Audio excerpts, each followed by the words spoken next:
نحمده ونصلي على رسوله الكريم اما بعد فاعوذ بالله من الشيطان الرجيم بسم الله الرحمن الرحيم رب اشرح لي صدري ويسر لي امري واحلل عقدة من لساني يفقهوا قولي۔ سورۃ الحجر مکی سورت ہے، سورۃ یوسف کے بعد اتری، شدید ترین حالات میں۔ مکہ میں جب مسلمانوں کے حالات بہت تنگ ہوئے تو اس وقت یہ سورت نازل ہوئی۔ 6 رکوع ہیں، 99 آیات ہیں اور 654 کلمات ہیں۔ سبق نمبر 132 آیت 1 سے 50 تک، لیسن نمبر 132 آیا 1 to 50۔ سورۃ الحجر۔ بسم اللہ الرحمن الرحیم۔ الف لام را، الف لام را، تلک آیات الکتابی، یہ آیات ہیں کتاب کی۔ اس سورت کی آیات کی طرف اشارہ ہے۔ وقرآن مبین، اور قرآن مبین کی، قرآن جو بیان کرنے والا ہے، روشن کرنے والا ہے، واضح کرنے والا ہے۔ کس چیز کو؟ حق اور باطل کو، حلال و حرام کو، تمام احکامات کو، ہر طرح کے حقائق کو، حقیقتوں کو جو انسان کی نظروں سے اوجھل ہیں۔ تو ان آیات سے بہت سی ایسی باتیں انسان کے علم میں آئیں گی جو انسان نہ جانتا تھا۔ ربما، کبھی کبھی، اور ربما کا لفظ اکثر کے لیے بھی آتا ہے، بہت وقت، اکثر اوقات۔ یودو، آرزو کرتے ہیں یا کریں گے، مضارع ہے جس میں دونوں معنی پائے جاتے ہیں۔ آرزو کریں گے، چاہیں گے، تمنا کریں گے یا کرتے ہیں۔ کون؟ الذین کفروا، وہ لوگ جنہوں نے کفر کیا۔ کیا تمنا کرتے ہیں؟ لو کانوا مسلمین، کاش وہ مسلمان ہوتے۔ اگر حال کے معنی میں لیا جائے کہ وہ تمنا کرتے ہیں، ان کے دل میں بھی آتا ہے کہ وہ مسلمان ہوتے، تو یہ اس صورت میں جب وہ اس دنیا میں اسلام کا کوئی فائدہ دیکھتے یا مسلمانوں کے اندر مشکلات کے باوجود پایا جانے والا اطمینان قلب دیکھتے، تو اس وقت ان کا دل چاہتا ہے کہ وہ بھی مسلمان ہوتے۔ لیکن پھر دنیا کی رونق، زینت، خواہشات مغلوب کر لیتی۔ لیکن ایک وقت ایسا آئے گا کہ وہ ضرور یہ تمنا کریں گے، خواہش کریں گے ان فیوچر کہ کاش وہ مسلمان ہوتے۔ وہ کون سا وقت ہے؟ مثلاً موت کے وقت، خواہ وہ اپنی طبعی موت مرے یا قیامت کے دن دنیا سے رخصت ہوں۔ سورۃ الانعام آیت 31 میں آتا ہے، حتی اذا جاءتہم الساعۃ بغتۃ، یہاں تک کہ جب ان کے پاس قیامت اچانک آ جائے گی، قالوا یا حسرتنا علی ما فرطنا فیہا، کہیں گے ہائے افسوس ہم پر جو بھی ہم نے اس میں کبھی کی، یعنی دنیا میں جو کچھ ہم نے کوتاہی کی۔ تو پھر ماضی ان کے لیے حسرتیں بن جائے گا، ریگریٹس ہوں گی۔ اسی طرح موت کے وقت جب موت کے فرشتے نظر آئیں گے تو حقیقت کھل جائے گی، اور اس وقت وہ تمنا کریں گے کہ کاش ہم ایمان والے ہوتے۔ پھر اسی طرح اگلے تو سارے مرحلے پھر ہیں ہی حسرت کے، جیسے قبر میں یا پھر قیامت کے دن اپنا انجام دیکھ کر، یعنی جہنم میں جاتے ہوئے، خصوصاً جب وہ مسلمانوں کو جنت کی طرف جاتے ہوئے دیکھیں گے تو اس وقت انہیں حسرت ہوگی۔ یا پھر یہ کہ بعض مسلمان جو نبی صلی اللہ علیہ وسلم کی شفاعت کی وجہ سے یا اپنے گناہ بھگتنے کے بعد جہنم سے نکالے جائیں گے، تو اس وقت کفار یہ تمنا کریں گے کہ کاش وہ بھی مسلمان ہوتے تو آج اس آگ سے نکال لیے جاتے، کیونکہ آگ میں ہمیشگی اس شخص کے لیے ہے جو اللہ پر ایمان نہ رکھتا ہو، جو بلیور نہ ہو۔ باقی اگر کوئی شخص بلیور ہے، مومن ہے، مسلم ہے، لیکن اس کے ساتھ اس نے کچھ ایسے گناہ بھی کیے ہیں کہ جن کی وجہ سے اسے سزا کے طور پر جہنم میں بھیجا گیا، تو بالآخر اسے وہاں سے نکالا جائے گا۔ جب وہ نکالے جا رہے ہوں گے تو ان کی حسرتیں اور بڑھ جائیں گی کہ کاش ہم بھی کلمہ تو پڑھ لیتے تو آج یہاں سے نکل جاتے۔ سورۃ الفرقان 27 میں آتا ہے یوم یعض الظالم علی یدیہ، قیامت کے دن ظالم اپنے دونوں ہاتھوں پہ کاٹے گا حسرت و ندامت کی وجہ سے۔ یقول کہے گا یا لیتنی اتخذت مع الرسول سبیلا، اے کاش میں نے رسول کے ساتھ راستہ بنایا ہوتا، رسول کا ساتھ دیا ہوتا۔ بات یہ ہے کہ دنیا میں انسان کو جو آزادی ملی ہے اپنی مرضی کرنے کی، اما شاکرا و اما کفورا، خواہ شکر گزار بنے یا ناشکرا بنے، خواہ ایمان لائے یا نا ایمان لائے، تو انسان سمجھتا ہے کہ وہ اس آزادی سے فائدہ اٹھا کر بہت موج کر رہا ہے، یا پھر یہ آزادی اس کی ہمیشہ کے لیے باقی رہے گی۔ حالانکہ یہ آزادی لمیٹڈ پیریڈ کے لیے اور بہت جلد ختم ہو جائے گی، اور پھر جتنی آزادی ہے بھی جتنے دن کے لیے، جتنے سال کے لیے، وہ بھی دراصل امتحان کے لیے، انجوائے کرنے کے لیے نہیں ہے کہ اس آزادی سے فائدہ اٹھا کر انسان اپنی منمانی شروع کر دے۔ یہ تو اس لیے دی گئی ہے کہ انسان اپنی مرضی سے اچھائی کو چوز کرے۔ لیکن عمومی طور پر انسان کا حال کیا ہے کہ دنیا کی ظاہری رونق، زیب و زینت دیکھ کر وہ آخرت کو بھول جاتا ہے، وہ کل کی فکر چھوڑ دیتا ہے، وہ صرف آج میں جیتا ہے۔ لیکن یہ آج تو بہت جلد ختم ہو جائے گا۔ جب یہ آج ختم ہوگا، جیسے ہر روز ہمارا آج ختم ہو جاتا ہے، ہر آج کل بن جاتا ہے، تو اسی طرح یہ زندگی جو آج ہمیں ملی ہے یہ بھی ختم ہو جائے گی، یہ بھی کل بن جائے گی۔ تو پھر اس وقت جب موت کے فرشتے انسان کی آزادی آ کے ختم کر دیتے ہیں اور موت اس کو دبوچ لیتی ہے، تو اس وقت انسان پھر صرف حسرتیں کرتا رہ جاتا ہے اور یہ تمنا کرتا ہے کہ کاش وہ بھی اللہ کی اطاعت اور فرمانبرداری میں زندگی بسر کرتا ہے۔ مسلمین کون ہوتے ہیں؟ مسلم کی جمع، اور مسلم فرمانبردار، اطاعت گزار، جو اللہ کے لیے اوبیڈینٹ ہو۔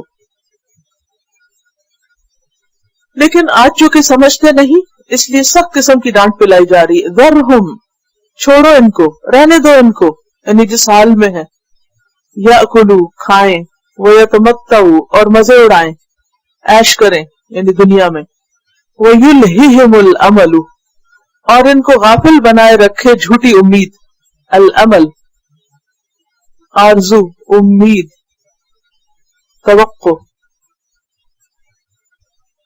تو ان کو جھوٹی تمنائیں، امیدیں غفلت میں ڈالے رکھیں۔ فسوف یعلمون، پس عنقریب وہ جان لیں گے، جلد ان کو پتہ چل جائے گا۔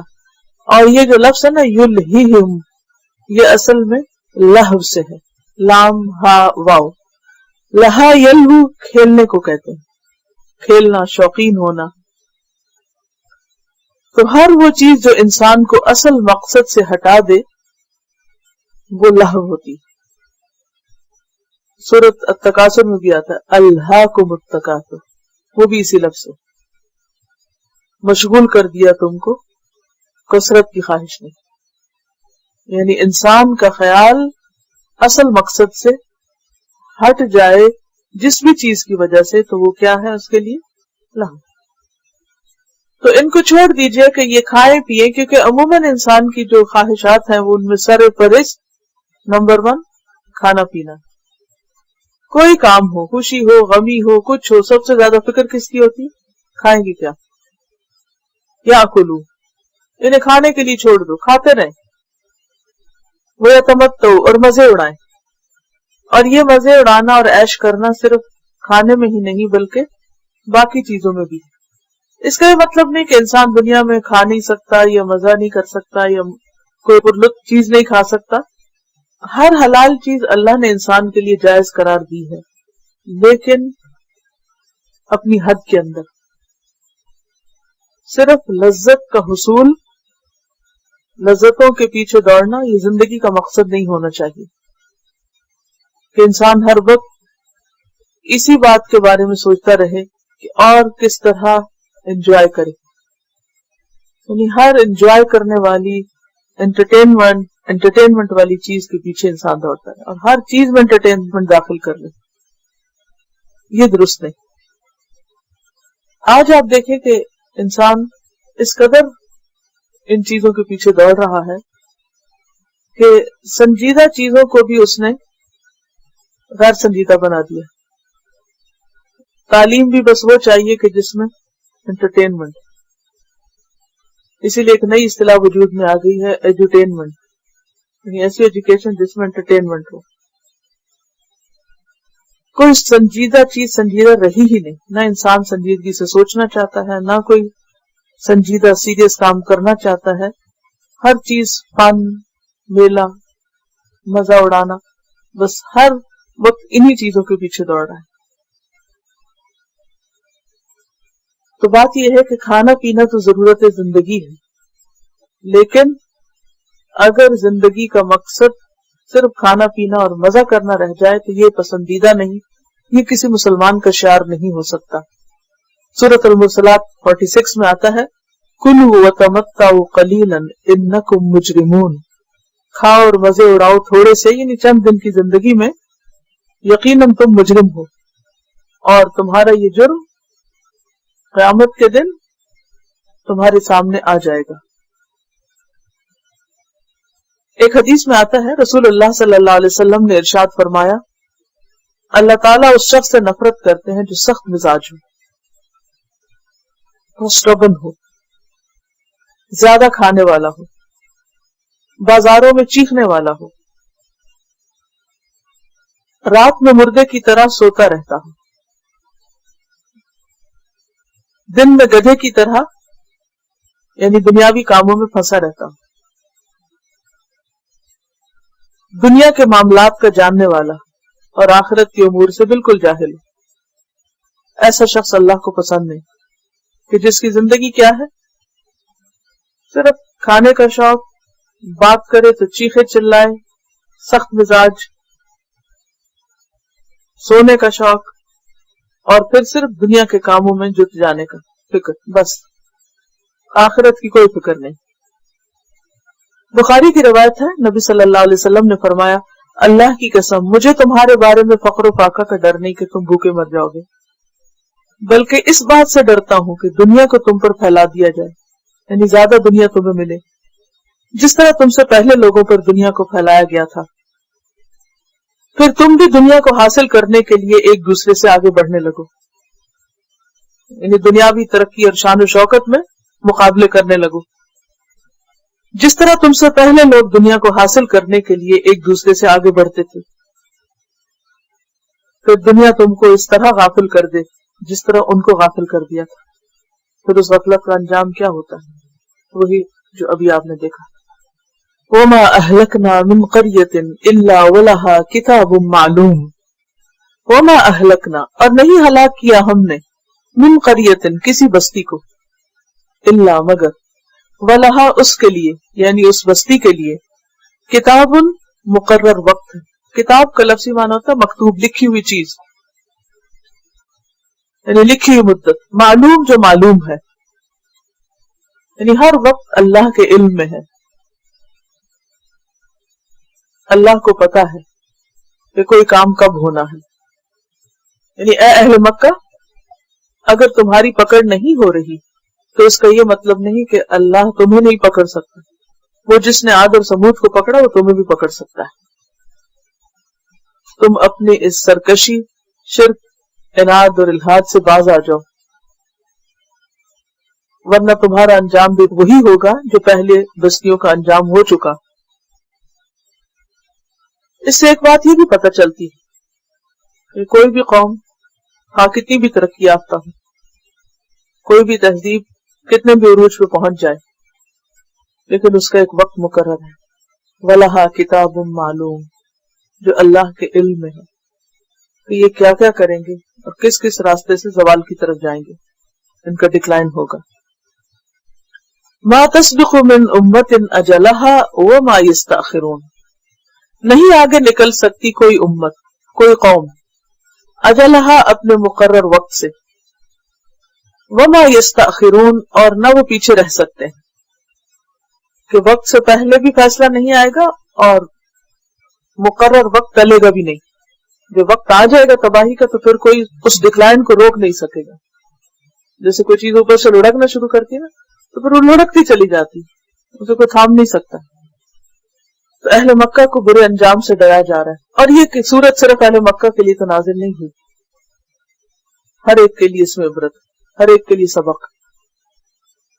کہ کوئی بھی شخص یا کوئی بھی قوم جب آخرت سے غافل ہو کر اللہ کو بھلا کر صرف دنیاوی ترقی میں مشغول ہو جاتی تو پھر وہ اپنے آپ کو دنیا میں بھی برے انجام سے بچا نہیں سکتی. وقالو, اور وہ کہتے ہیں, اشارہ ہے نبی صلی اللہ علیہ وسلم کے دشمنوں کی طرف, یا ایھا الذی, اے وہ شخص, نزل علیہ الذکر, جس پر ذکر نازل کیا گیا. ذکر سے مراد یہاں کیا ہے؟ قرآن. یہ آیت دلیل ہے کہ ذکر سے مراد قرآن بھی ہوتا ہے. جیسے عام طور پر جب ذکر کی بات ہوتی ہے تو ہمارے ذہن میں کیا آتا ہے؟ تسبیح یا کوئی مخصوص وظیفہ. تو ذکر کا معنی قرآن مجید بھی ہے, ذکر کا معنی نماز بھی ہے, ذکر تسبیحات بھی ہیں. تو یہ اہل مکہ کہتے ہیں کہ اے وہ شخص جس پہ ذکر نازل ہوا یعنی قرآن نازل ہوا, انک لمجنون, بے شک تو البتہ مجنون ہے.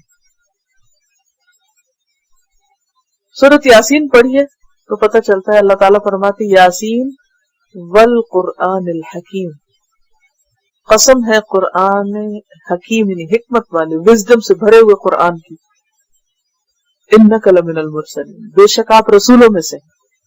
قرآن کے اندر پائی جانے والی حکمت اس بات کی دلیل ہے کہ آپ ایک عام انسان نہیں ہیں, آپ رسول ہیں. لیکن وہ قوم جو زبان جانتی تھی ان کی عقل ماری گئی. انہوں نے کیا کہا آپ کو؟ مجنون. تو سے بھی پتہ چلتا ہے کہ بعض اوقات پڑھے لکھے سمجھدار جانے بوجھے لوگ دوسروں کو مجنون کہنے سے نہیں چکتے.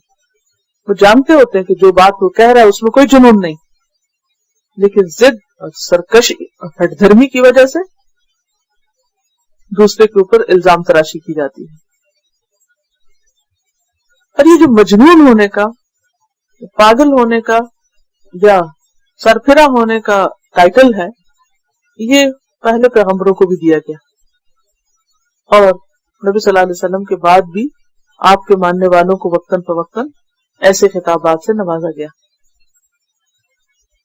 فرعون نے موسیٰ علیہ السلام کے بارے میں کہا تھا, ان رسولکم الذی ارسل الیکم لمجنون, کہ بے شک تمہارا رسول جو تمہاری طرف بھیجا گیا ہے البتہ مجنون ہے. سورۃ الشعراء آیت 27. تو بات یہ ہے کہ کسی کو مجنون کہنے سے کوئی مجنون ہو نہیں جاتا, صرف صبر اور انتظار کی ضرورت ہوتی. اگر کوئی شخص آپ کو بڑی سے بڑی گالی بھی دے جائے, بڑے سے بڑا الزام بھی لگا دے اور آپ اس پہ فٹ نہیں بیٹھتے, وہ آپ پہ فٹ نہیں بیٹھتا, تو بھی صبر سے کام لیجیے. کیوں؟ سچ ایک دن ثابت ہو جائے گا, واضح ہو جائے گا. اور پھر کون برا ثابت ہوگا؟ وہی جس نے دوسرے کو برا کہا. عام طور پر آپ دیکھیے کہ کسی کی مخالفت دو وجوہات کی بنا پہ ہوتی, یا غلط فہمی یا سرکشی. بعض اوقات آپ دوسرے کو سمجھتے نہیں, اس کا نقطہ نظر نہیں سمجھتے, یہ جانتے نہیں, آپ کو کوئی مس انڈرسٹینڈنگ ہوتی ہے, لا علمی ہوتی, تو آپ اس کے پیچھے پڑ جاتے, آپ اس کو برا بھلا کہنے لگتے. پھر کیا ہوتا ہے کہ جب آپ کو پتہ چل جاتا ہے تو آپ اپنی پرانی جو سوچ ہے, یہ فکر ہے, اس سے پلٹ آتے ہیں, کہتے نہیں میری غلطی تھی, مجھے پتہ نہیں تھا. تو کئی تاریخ میں ایسے واقعات ملتے ہیں کہ بہت سے لوگ جو پیغمبر کے مخالف تھے, لا علمی کی وجہ سے وہ صحیح طور پر جانتے نہیں تھے آپ کو, بعد میں جب انہوں نے قرآن کو سنا یا آپ کو جانا تو وہ آپ کے گرویدہ ہو گئے. یہ غلط فہمی عام طور پر دشمنوں کی پھیلائی ہوئی ہوتی, جیسے بہت سارے لوگ نبی صلی اللہ علیہ وسلم کے بارے میں اہل مکہ کے پروپیگنڈے سے متاثر تھے. انہوں نے ڈائریکٹ آپ کو نہیں سنا تھا کہ آپ کیا کہتے ہیں, نہ کبھی قرآن سنا نہ پڑھا نہ جانا. ایسے لوگ غلط فہمی کا شکار تھے. ان سب نے جب حق جانا، غلط فہمی دور ہوئی، وہ ایمان لے آئے، پلٹ آئے، انا کا مسئلہ نہیں بنایا. انہوں نے کہا کہ ہاں ہم پہلے جانتے نہیں تھے. لیکن کچھ لوگ سرکشی کے ساتھ مخالفت کرتے ہیں، جیسے ابو جہل وغیرہ، حالانکہ وہ جانتے ہوتے ہیں، انہیں علم ہوتا ہے کہ پیغمبر حق ہے.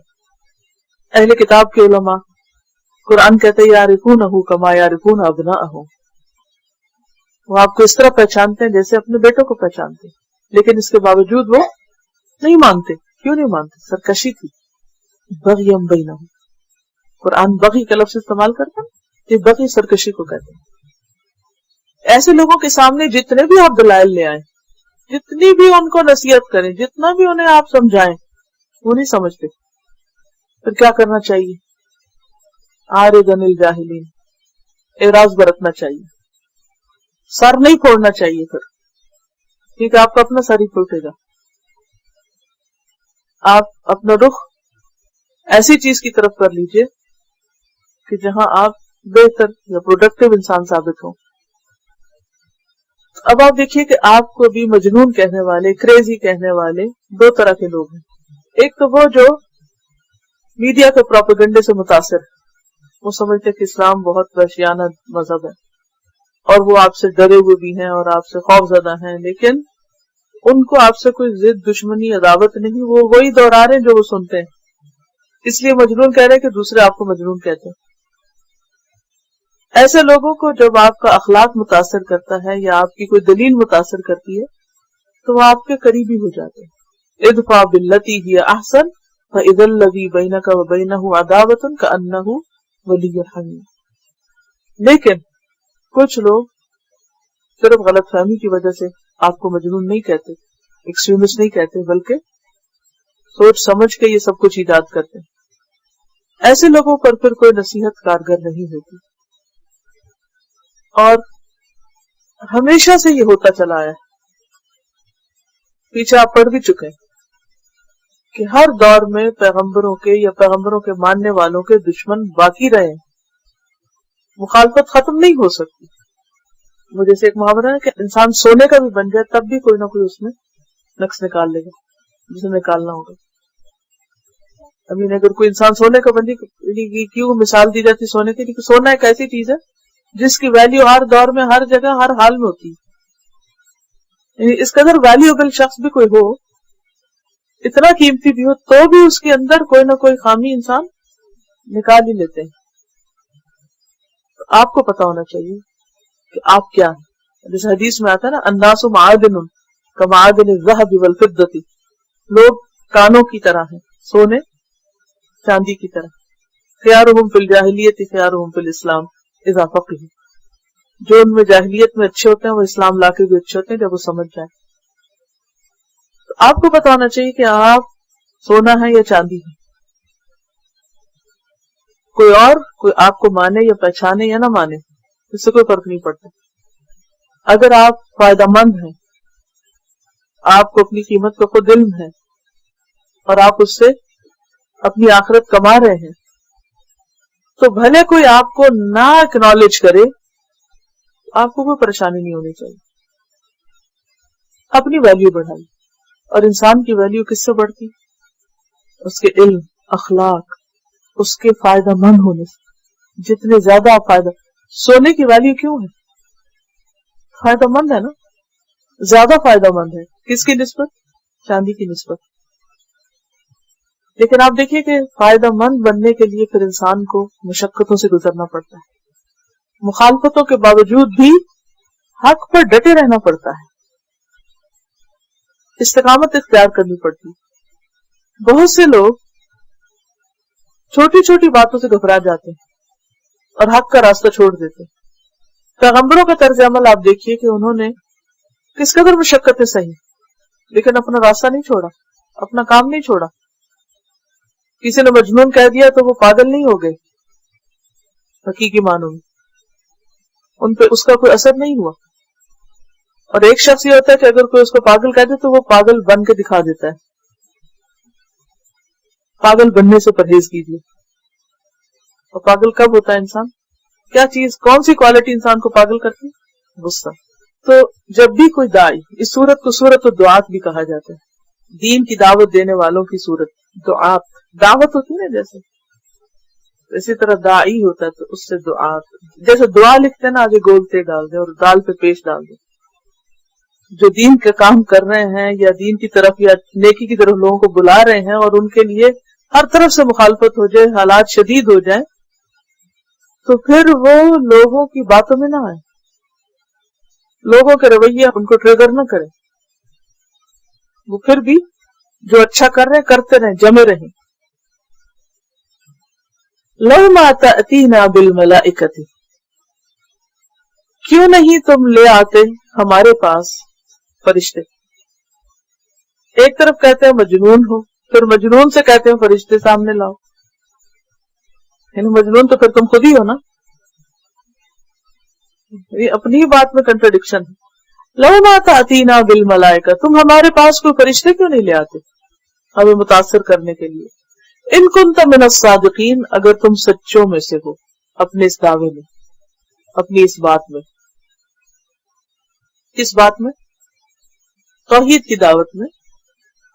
اللہ تعالیٰ فرماتے ہیں ما ننزل الملائکۃ الا بالحق، نہیں ہم اتارتے فرشتوں کو مگر حق کے ساتھ. یعنی کسی خاص مقصد کی وجہ سے وہ اترتے ہیں. فرشتے کوئی بیکار نہیں ہے کہ ان کا کوئی کام نہ ہو اور جب کوئی مطالبہ کرے تو وہاں آ کے حاضر ہو جائیں، کھڑے ہو جائیں. وہ اپنے اپنے کاموں پہ لگے ہوئے ہیں، ان کی اپنی ڈیوٹیز ہیں. اور زمین پر بھی آتے ہیں، وہ اترتے ہیں لیکن اپنے کام کی وجہ سے آتے ہیں. ان کے کام کیا کیا ہیں؟ مثلا زمین پر جیسے پیغمبر پر وحی لانا، پھر اسی طرح قوموں پہ عذاب لانا، پھر اسی طرح اور بھی کام ہے ان کے. مثلا مرنے والوں کی جان نکالنے کے لیے زمین پہ آتے ہیں، یا پھر یہ کہ انسانوں کے اعمال نامے تیار کرنے کے لیے آتے ہیں، یا پھر ذکر کی مجلسوں میں حاضر ہوتے ہیں. تو ان کے کام ہے کچھ. ما ننزل الملائکۃ الا بالحق وما كانوا اذا منذرین، اور نہ ہوں گے تب وہ مہلت دیے جانے والے. یعنی اہل مکہ کو، منکرین کو پھر مہلت نہ ملے گی اگر فرشتے آ گئے. یہ روز فرشتے مانگتے ہیں تو ان کے لیے تو فرشتے آئے تو عذاب ہی لے کر آئیں گے. اور منذرین کا لفظ نظر سے ہے، نظر دیکھنا، نگاہ ڈالنا. کسی چیز کے طلب کرنے کے لیے انذار کا لفظ آتا ہے. سورۃ الفرقان آیت 22 میں آتا ہے یوم یرون الملائکۃ لا بشرا یومئذ للمجرمین، جس دن وہ فرشتوں کو دیکھیں گے اس دن مجرموں کے لیے کوئی خوشخبری کا دن نہ ہوگا. وہ ان کے لیے اچھا نہیں کہ فرشتے آئیں. ابھی تو آپ دیکھیں نا کہ ہم فرشتے نہیں دیکھتے. پہلا دن وہ کون سا ہوگا جب ہم فرشتے کو دیکھیں گے؟ موت کا. تو جس نے اچھے کام کیے اس کے لیے تو وہ دن اچھا ہے فرشتے کو دیکھنے کا، اور مجرموں کے لیے وہ دن اچھا نہیں. یوم یرون الملائکۃ لا بشرا یومئذ للمجرمین انا نحن نزلنا الذکر وانا له لحافظون، بے شک ہم نے ذکر کو نازل کیا. انا بے شک ہم نے، نحن ہم نے، نزلنا ہم نے نازل کیا. بار بار تاکید ہے ہم کی، یہاں اشارہ ہے اللہ سبحانہ تعالیٰ کی طرف، کیونکہ ذکر کا انہوں نے مذاق اڑایا تھا کہ وہ شخص جس پہ ذکر اتارا گیا ہے وہ مجنون ہے. تو اللہ تعالیٰ فرماتے یہ ذکر ہم نہیں اتارا ہے. وَإِنَّا لَهُ لَحَافِظُونَ، اور یہ ذکر ہمیشہ کے لیے باقی رہے گا، ہم اس کی حفاظت کرنے والے ہیں. تم ذکر کے پیچھے پڑ گئے ہو، تم اس ذکر کو نقصان نہ دے سکو گے. یہ ذکر یعنی قرآن، اس کی حفاظت ہم کریں گے. یہ ہر طرح کی تبدیلی، تحریف، زیادتی، نقصان، ہر چیز سے محفوظ ہے.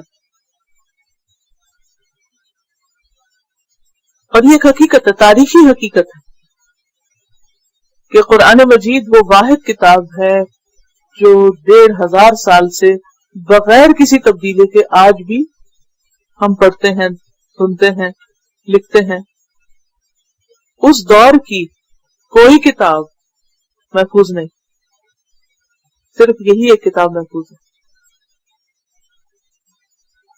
قرآن مجید 610 عیسوی میں اترنا شروع ہوا اور 632 تک اترتا رہا، اور یہ پریس سے بہت پہلے کا زمانہ ہے۔ اس دور میں کسی کتاب کی حفاظت آسان نہیں تھا، آج تو بہت آسان ہے، کیونکہ ایک کتاب کی ایک وقت میں ہزاروں کاپیاں بن جاتی ہیں، اگر کوئی ایک کو جلائے گا دوسرے کو کچھ بہت باقی بھی رہ جائیں گے، اور اب تو اس کی ہارڈ کاپیز اور ڈیجیٹل کاپیز اور کئی طرح کے اس میں محفوظ کی جا سکتی۔ اب آپ دیکھیں کہ کمپیوٹر کے ذریعے ایک کلک سے بعض اوقات ایک ہی کتاب کو، ایک ہی تحریر کو آپ ہزاروں لاکھوں میں بانٹ سکتے ہیں، آگے سے آگے پہنچا سکتے ہیں، لیکن اس دور میں ایسی کوئی سہولت موجود نہ تھی۔ پھر یہ کہ یہ کتاب اپنے دشمنوں کے گھیرے میں اتری اور اس کی حفاظت کرنے کے لیے ایک مضبوط جماعت چاہیے تھی، لیکن ایسی جماعت نہیں تھی کوئی، اور کس کس شکل میں کہاں کہاں لکھی گئی یہ بھی آپ کو معلوم ہے۔ کوئی ایسی فیسلٹیز بھی نہیں تھی کہ ایک طرح کا کاغذ ہوتا اور ایک کے اوپر ایک ورق رکھا جاتا اور نمبر لگا کے ترتیب سے دیا رکھا، نہیں، کوئی لکڑی کے ٹکڑے پہ لکھا جا رہا ہے، کوئی پتھر پہ لکھا جا رہا ہے، کوئی کھال پہ لکھا جا رہا ہے، کوئی چھال پہ لکھا جا رہا ہے، کوئی کہیں کوئی کہیں، لیکن اس کے باوجود چونکہ اللہ نے حفاظت کا ذمہ لیا تھا تو محفوظ شکل میں آج ہمارے پاس موجود ہے، اور یہی اس کا معجزہ ہونا بھی ہے۔ وَلَقَدْ أَرْسَلْنَا مِن قَبْلِكَ فِي شِيَعِ الْأَوَّلِينَ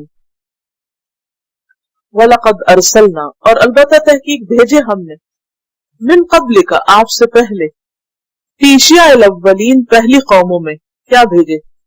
رسول بھیجے، ہدایت بھیجی، یعنی اے محمد صلی اللہ علیہ وسلم، اہل مکہ کو آپ کے وجود پر اعتراض کیوں ہے، تعجب کیوں ہے، آپ کا انکار کیوں ہے؟ کیا آپ پہلے پیغمبر دنیا میں آئے، یہ پہلی دفعہ یہ کام ہوا؟ نہیں، ایسا نہیں ہوا، آپ سے پہلے بھی رسول بھیجے گئے اور ہر گروہ میں بھیجے گئے، اور شیعہ کا یہ لفظ جو ہے یہ شیعتن کی جمع ہے، فرقے اور گروہ کو کہتے ہیں۔ شاع کا لفظ ہوتا ہے منتشر ہونے کے لیے استعمال ہوتا ہے۔ وَمَا يَأْتِيهِم مِّن رَّسُولٍ إِلَّا كَانُوا بِهِ يَسْتَهْزِئُونَ، اور نہیں آیا ان کے پاس کوئی رسول مگر وہ اس کا مذاق اڑاتے رہے، یعنی آپ سے پہلے بھی جتنے رسول آئے ان سب کا مذاق اڑایا گیا۔ كَذَلِكَ نَسْلُكُهُ فِي قُلُوبِ الْمُجْرِمِينَ، اسی طرح، کس طرح؟ جیسے یہ پیچھے ہوتا آیا، نَسْلُكُهُ، ہم گزارتے ہیں اس کو، داخل کرتے ہیں اس کو، کس کو؟ اس مذاق اڑانے کو یا تکذیب کو، فی قلوب المجرمین، مجرمین کے دلوں میں۔ نسلکو کا لفظ ہے یہ سلکہ سے ہے، لازم اور متعدی دونوں معنوں میں استعمال ہوتا ہے، داخل ہونا بھی اور داخل کرنا بھی، اور معنی اس کا ہوتا ہے پرونا، جیسے موتی کے اندر سے دھاگا گزارا جاتا ہے نا، اس کے لیے سلکہ کا لفظ آتا ہے، ڈالنا، داخل کرنا، جیسے جیب میں ہاتھ ڈالنا۔ اسی طرح راستے کے ساتھ ساتھ چلے جانے کے لیے بھی آتا ہے، مثلا آپ کسی راستے پہ جا رہے ہیں، گاڑی لے کے جا رہے ہوتے ہیں تو یہ بھی سلکہ ہے، اسی سے لفظ سالک، چلنے والے کو کہتے ہیں، سلک تار کو بھی کہتے ہیں، اور لا سلکی وائرلیس کو کہتے ہیں، یہ بھی انگریزی میں اسی سے آیا۔ اور وہ جو سلک ہوتا ہے، سلک وہ بھی کس شکل میں ہوتا ہے؟ کپڑا نہیں، سلک تار کی شکل، وہ جو ریشم کا جو کیڑا ہوتا ہے وہ جو پروڈیوس کرتا ہے، اگر آپ نے پیور سلک کبھی دیکھا ہو تو دھاگے دھاگے سے ہوتا ہے، تار کی شکل میں۔ كَذَلِكَ نَسْلُكُهُ فِي قُلُوبِ الْمُجْرِمِينَ، یعنی یہ جو انکار ہے، استہزاء ہے، یہ ایک وائرس کی طرح جو مجرموں کے دلوں میں گھستا چلا جاتا ہے، یعنی وہ لگ جاتا ہے، وہ وائرس کی طرح جہاں جہاں وہ دیکھتا ہے اپنا ٹھکانہ وہاں جا لگتا ہے، اور پھر وہ بھی مذاق اڑانے لگتے ہیں۔ تو نبی صلی اللہ علیہ وسلم سے کہا جا رہا ہے کہ آپ پریشان نہ ہوں کہ یہ آپ کا مذاق اڑاتے ہیں۔ آج بھی دیکھیے، ہم سب بھی اپنے لیے اس کو لے سکتے ہیں کہ یہ ہمیشہ سے ایک عادت چلی آئی اور اوپر سے نیچے جنریشن میں پاس آن ہوتا چلا ہے. یہ سارے ایک ہی دھاگے میں پروئے ہوئے ہیں. جو ایمان نہیں لاتا اس کو یہ وائرس لگ جاتا ہے اور ان کے دلوں میں گھستا چلا جاتا ہے، اور اس کی وجہ سے پھر وہ مخالفت کی باتیں ان کی زبان پہ آ جاتی ہیں. تو آپ فکر نہیں کریں، یہ تو ایک چلتی چیز ہے. لا یؤمنون بہ، وہ اس پر ایمان نہیں لائیں گے، یہ نہیں مانیں گے. وقد خلت سنت الاولین، اور تحقیق گزر چکی سنت یا دستور، طریقہ، رسم پہلوں کی. جیسے پہلے لوگ ایمان نہیں لائے، یہ بھی نہیں ماننے والے. خلق کا لفظ جو ہے خلا سے ہے، خلا یخلو، خالی جگہ جہاں عمارت مکان نہ ہو. تو زمان و مکان دونوں کے لیے استعمال ہوتا ہے، یعنی پہلوں کا طریقہ بھی گزر چکا ہے. اور اللہ کا طریقہ جو پہلوں کے ساتھ تھا وہ کیا تھا کہ اللہ نے ان کی مدد نہیں کی، ان کو ایمان لانے کی توفیق نہ دی. اور اسی طرح اللہ کی سنت یہ رہی کہ جو نہیں مانے پھر اللہ نے ان کو تباہ کر دیا. سمجھ آ گئی؟ کیوں نہیں توفیق دی؟ کیونکہ وہ سرکش لوگ تھے، وہ ماننا نہیں چاہتے تھے. اب آپ سوچ رہے ہوں گے کہ پھر ان کو اللہ تعالیٰ زبردستی منوا دیتا، پھر اللہ کا طریقہ نہیں، پھر امتحان ہی ختم ہو جاتا. اور ماننے والوں کا انعام اور انکار کرنے والوں کے اوپر زبردستی کا اقرار کروا کے ان سب کو برابر کرنا، پھر تو سارا حساب کتاب کا مقصد ہی فوت ہو جاتا ہے. وَلَوْ فَتَحْنَا عَلَيْهِمْ بَابًا مِّنَ السَّمَاءِ، اور اگر ہم ان پر آسمان سے کوئی دروازہ کھول دیتے، فَظَلُّوا فِيهِ يَعْرُجُونَ، پھر وہ اس میں چڑھنے لگتے. کون؟ کافر یا فرشتے ان کے سامنے. ظلہ ہوتا ہے ہمیشہ رہنے کو، ذل سائے کو کہتے ہیں، کسی کام کا سارا دن کرنا، یعنی مسلسل کرتے رہیں، چڑھتے رہیں.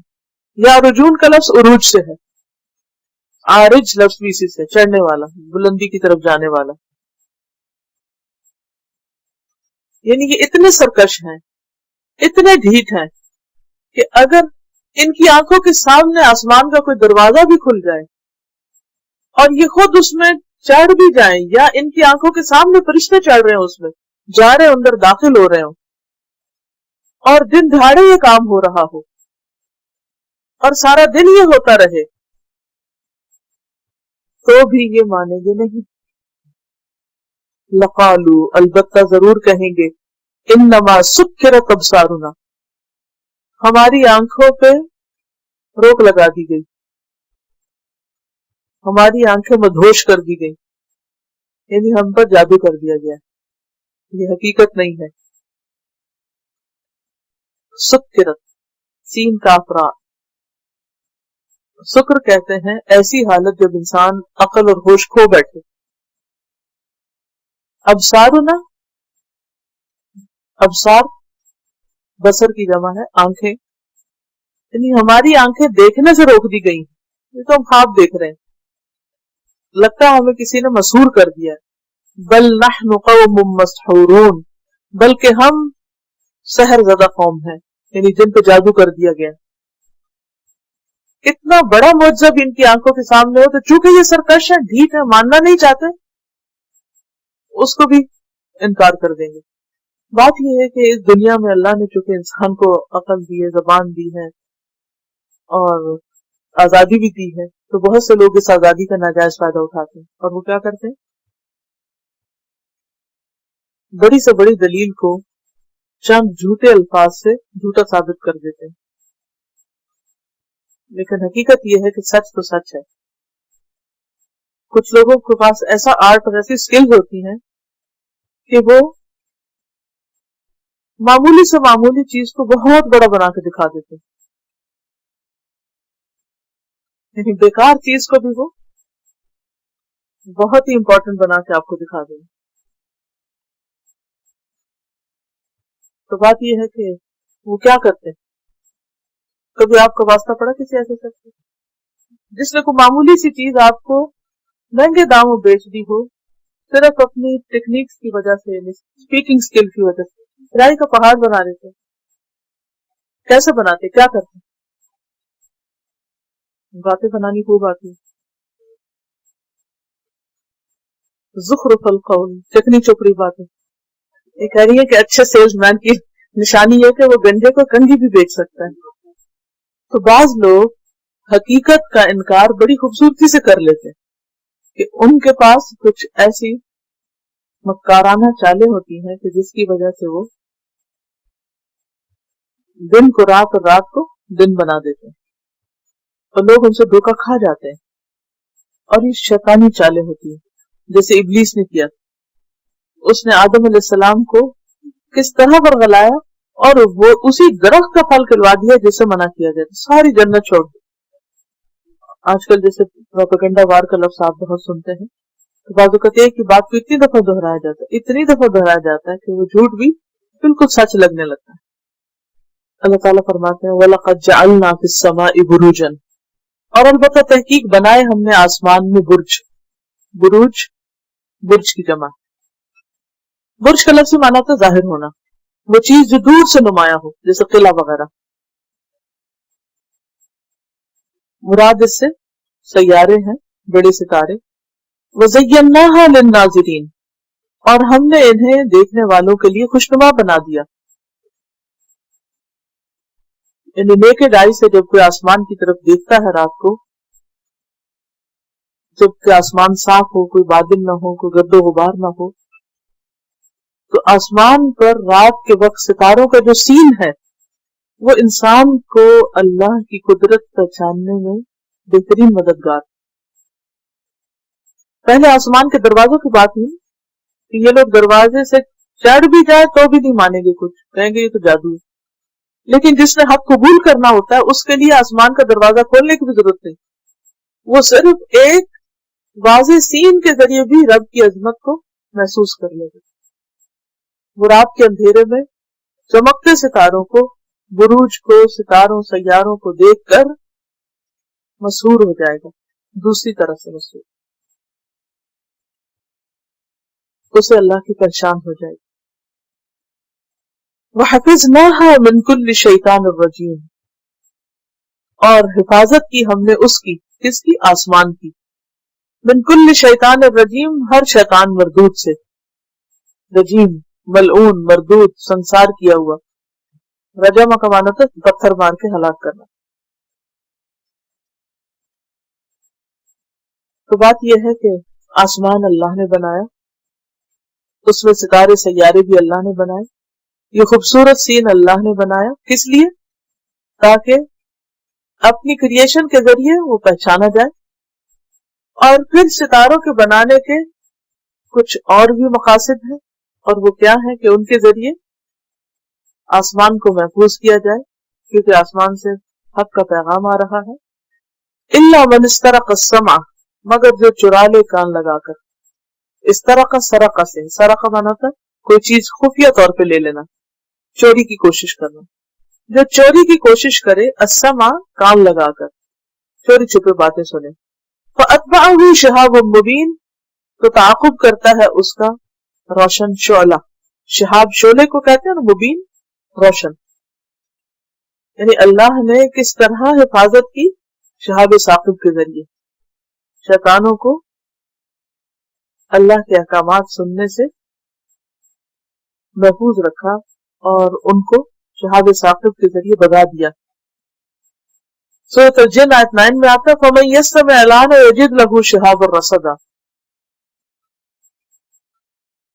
قرآن پاک کے نازل ہونے سے پہلے جنات کا آسمان میں آنا جانا آسان تھا. وہ کیا کرتے؟ آسمان میں مختلف جگہوں پہ گھات لگا کے چھپ کے بیٹھ جاتے اور فرشتوں کی باتیں سنتے اور سن کر پھر زمین پہ آ کے بتاتے, اور کاہنوں اور نجومیوں کو کچھ نہ کچھ وقت سے پہلے بتا دیتے, مثلا کسی کی موت کے بارے میں یا کسی اور کام کے بارے میں. پھر کاہن ایک ساتھ میں 100 جھوٹ ملا کے آگے بتاتے, اور اگر وہ بات سچی ہو جاتی تو لوگ کاہنوں پر اسی طرح ایمان لے آتے جیسے کوئی کسی نبی پر ایمان لاتا ہے. لیکن جب قرآن نازل ہونے لگا تو اللہ تعالیٰ نے اس کی حفاظت کا ذمہ لیا اور ہر جن اور ہر شیطان سے اس کو محفوظ رکھا. پوری حفاظت کے ساتھ یہ آسمان سے جبریل علیہ السلام نے نبی صلی اللہ علیہ وسلم کے قلب مبارک پر اتارا.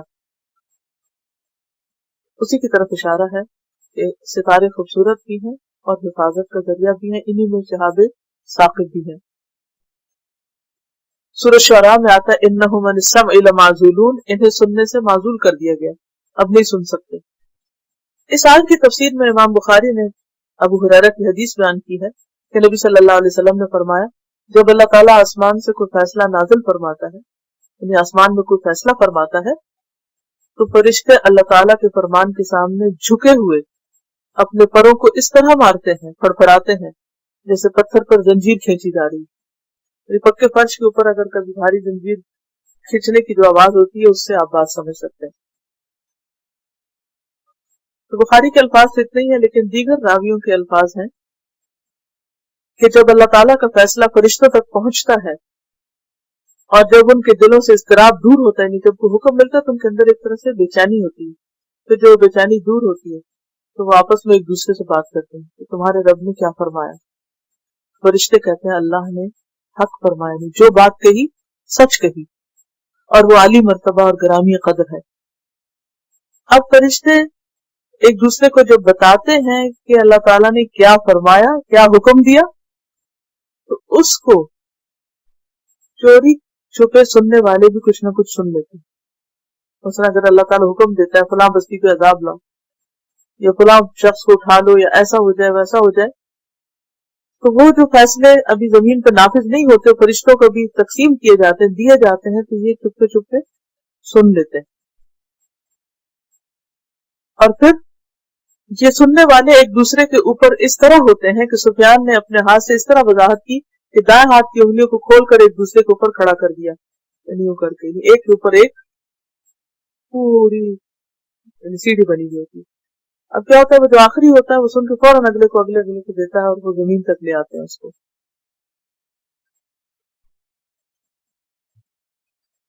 اور کبھی یوں بھی ہوتا ہے کہ قبل اس کے کہ سننے والا اس کو اپنے ساتھی تک پہنچائے، شہاب ثاقب آتا ہے اور اس کو جلا دیتا ہے۔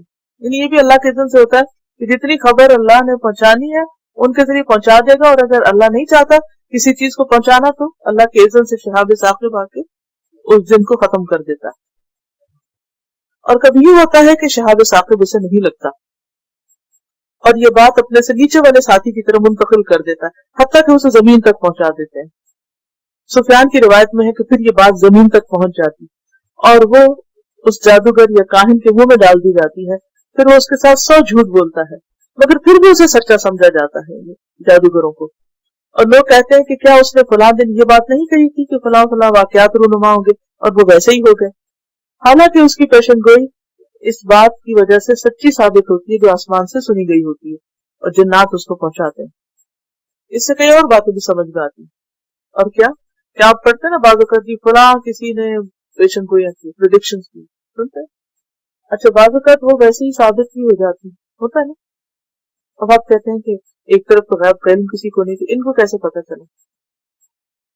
بعض لوگوں کی پیشن گوئیاں ہر ثابت ہوتی ہیں حالانکہ پیغمبر نہیں ہوتی، تو اس کی یہ وجہ ہوتی ہے ایسے لوگوں نے جنات اب مسخر کیے ہوتے ہیں، ان جنات کی دوستی ہوتی ہے اور جنات کے ساتھ جو ان کو پیغام رسانی کرتے ہیں، وہ جو اوپر تک ہے، کیونکہ ہر جن اوپر نہیں جا سکتا، ان کے لیے بڑی قوت والے جن اوپر جاتے ہیں، اور وہ بھی اتنا رسکی کام کرتے ہیں کہ فرشتوں کی باتیں سنتے ہیں چوری چھپے، اور بعض اوقات وہ سن رہے ہوتے ہیں، ابھی وہ بات انہوں نے دی ہوتی آگے دینے سے پہلے وہ مار دیے جاتے ہیں، جل جاتے ہیں، اور بعض اوقات ان کو اللہ کے اذن سے چھوڑ دیا جاتا ہے۔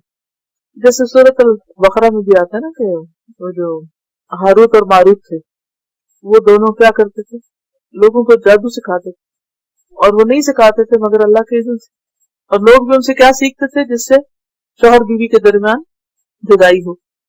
اور ساتھ ہی یہ فرمایا کہ وما هم بضارین من احد الا باذن اللہ، اللہ کے اذن کے بغیر وہ کسی کو نقصان نہیں دے سکتے۔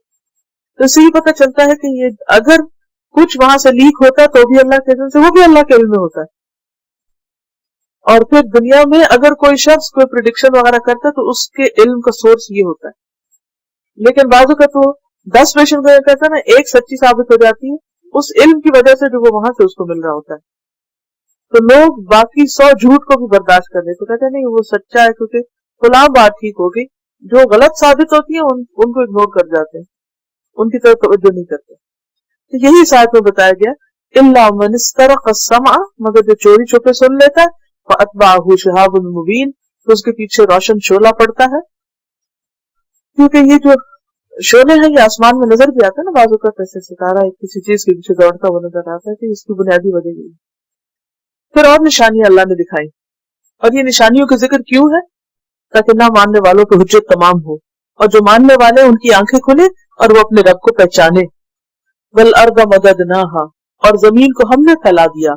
والقینا فیہا رواسیا، اور اس میں رواسی ڈالے. راسیت ان کی جمع، کسی چیز کا ایک جگہ ٹھہرنا. بوجھ، پہاڑ، یعنی زمین میں بوجھ ڈال دیے. وانبتنا فیہا من کل شیء موزون، اور اگا دی ہم نے اس میں یعنی زمین میں ہر موزوں چیز، ہر ضرورت کی چیز اندازے کے ساتھ. موزون کا لفظ ہے، اس کے 2-3 معنی. روٹ تو اس کا وزن ہے، واو زائی نون. وزن کس کو کہتے ہیں؟ تولنے کو، اور خاص مقدار جو ترازو میں تولی جاتی. اللہ تعالیٰ فرماتے ہیں کہ زمین کو پھیلایا بھی ہم نے، اور اس کے اندر پہاڑ بھی ہم نے کیلوں کی طرح گاڑ دیے، اور پھر پہاڑوں کے ساتھ ساتھ کچھ زمین کو نرم رکھا، اور اس میں سے ہم نے ہر طرح کی نباتات اگائی. اور ہر موضوع چیز یعنی جو ضرورت تھی. تو موضوع کے 2-3 معنی، ایک ہے اندازے کے ساتھ، ورنہ اگر اللہ تعالیٰ کسی ایک چیز کو اگنے کے لیے چھوڑ دے تو ساری زمین اسی سے ڈھک جائے، ہر جگہ وہی پیدا ہو جائے. لیکن آپ نے دیکھا ہوگا کہ ہر چیز کی لمٹ ہوتی ہے. پھر اسی طرح وزن والی، پھر موضوع اور مناسب کے معنوں میں بھی آتا ہے. وَجَعَلْنَا لَكُمْ فِيهَا مَعَائِشَ، اور بنائے ہم نے تمہارے لیے اس میں معیشت کے سامان، یعنی زندگی گزارنے کے سامان، کھانے پینے کی چیزیں اور ضرورت کی چیزیں، خوراک، غلہ، پانی، دنیا کے اسباب. وَمَن لَّسْتُمْ لَهُ بِرَازِقِينَ، اور جن کے نہیں ہو تم رازق، یعنی ان کے لیے بھی مہیا کیے جن کو تم رزق نہیں دیتے. صرف تمہارے لیے نہیں، تمہارے ساتھ جو اور لگے ہوئے ہیں خادم، ان کے لیے بھی. مثلا مویشی، اب دیکھیے کہ انسان کے لیے اللہ نے انعام پیدا کی، ان کے رزق کے سامان کس نے بنائے؟ اللہ نے، اور وہ ہم نہیں کھا سکتے، ورنہ تو انسان وہ بھی نہ ان کو شاید کھانے دیتا، خود ہی کھا جاتا، جس طرح مختلف چیزوں کو یوز کیا جا رہا ہے. پھر اسی طرح انسانوں کے جو غلام ہیں، پھر جنگلی جانور، درندے، کیڑے مکوڑے، سمندر کے جانور، ان سب کو انسانوں کے ہاتھ سے روزی نہیں ملتی. مت سوچئے کہ اگر آپ نے کتوں کے لیے اگر بہت خوبصورت قسم کے آئس کریمز اور کیک بنا لیے ہیں اور ان کے الگ سٹور بنا لیے ہیں تو تم رازق بن گئے. نہیں، اتنی مخلوق ہے گن نہیں سکتے، ان کو کون روزی دیتے جن کے لیے تم نے کوئی سٹور نہیں بنائے، جن کے لیے تم نے کوئی فیکٹریز نہیں بنائی. ہم نے تمہارے لیے زندگی گزارنے کے سامان پیدا کیے کہ تم جی سکو، زمین معیشت کرو زندگی سے، یعنی وہ سب کچھ دیا کہ تم زمین پہ زندہ رہ سکو. اور صرف تم کو نہیں دیا، ان کو بھی دیا جن کو تم نہیں دیتے نہ دے سکتے ہو. وَمَن لَّسْتُمْ لَهُ بِرَازِقِينَ، انسان کی کمزوری اور بے بسی کو بتایا گیا، کیونکہ انسان جب چھوٹی سی کوئی چیز کر لیتا ہے تو بہت پراؤڈ فیل کرتا ہے. ہم نے جتنی ترقی کر لی کہ جانوروں کے لیے بھی ہم نے ایسے ایسے اسپتال کھولی. سب جانوروں کے لیے اسپتال ہے آپ نے بنائے ہوئے؟ نہیں. بے شمار مخلوق سمندر کی تہہ میں جیتی ہے، جاگتی ہے، مرتی ہے، بچے پیدا کرتے ہیں، بیمار ہوتے ہیں، تندرست ہوتے ہیں. کون ان کی ٹیک کیئر کر رہا ہے؟ انسان نے کوئی وہاں پر اپنی سسٹم لگائے ہوئے نہیں، یہ سارا سسٹم اللہ ہی کا بنایا ہوا. وَإِن مِّن شَيْءٍ إِلَّا عِندَنَا خَزَائِنُهُ، اور نہیں کوئی بھی چیز مگر ہمارے پاس اس کے خزانے ہیں، ذخیرے ہیں. خزائن کا لفظ ہے یہ خزانہ سے ہے، اسی سے خازن ہے، خزانچی، ٹریئر. ہر چیز ہمارے پاس بہترین مقدار میں موجود ہے. وَمَا نُنَزِّلُهُ إِلَّا بِقَدَرٍ معلوم، اور نہیں اتارتے ہم اس کو مگر معلوم اندازے کے ساتھ. اور یہ آپ دیکھتے ہیں کہ ایک چیز ختم ہوتی ہے تو ایک اور چیز آ جاتی ہے، پھر ایک اور چیز دریافت ہو جاتی ہے، اور انسان کی زندگی کے سامان چلتے رہتے ہیں. اور یہ بھی اللہ کا طریقہ ہے کہ سب کچھ اکٹھا ہی نہیں اتار دیا. مثلا آپ دیکھیے کہ بارش کو لیجیے، ہر سال بارش ایک خاص مقدار میں اترتی، نہ زیادہ نہ کم. ہمیں بعض اوقات لگتی ہے سال بہت بات ہے، وہ یہ ہوتا ہے کہ ہمارے ہاں ہو رہی ہوتی ہے، ورنہ جتنا پانی آسمان کی طرف جاتا ہے اتنا ہی واپس آتا ہے، وہاں نہیں گھر بنا کے رہتا، سارا واپس لوٹتا ہے۔ اب سمندر سے اٹھتا ہے، یہ بھی تو ہو سکتا تھا نا کہ سارا سمندر اٹھ کے سر پہ آ جائے، کس نے ایک حد رکھی ہے کہ بس اتنا اٹھنا ہے اور اتنا اترنا اور کہاں کہاں اترنا ہے؟ اور پھر آپ دیکھیں کہ سارا پانی لیکوڈ بھی نہیں ہوتا، بہت سی برف بھی اترتی جو پہاڑوں کی چوٹیوں پر تمہارے ہاتھوں سے اوپر جم جاتی۔